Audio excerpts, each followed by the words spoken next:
I hit this issue today and here is the quick fix that solved it.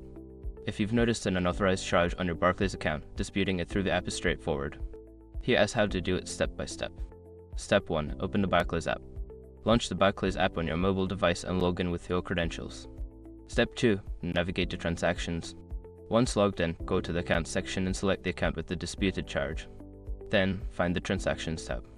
Step 3. Select the charge. Scroll through your transactions to locate the unauthorized charge. Tap on it to view more details.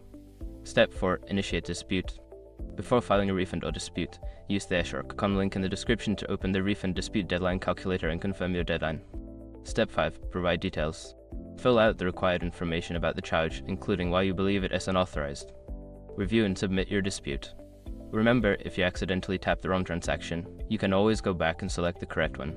Good luck with your dispute, and I hope this helps you resolve the issue quickly.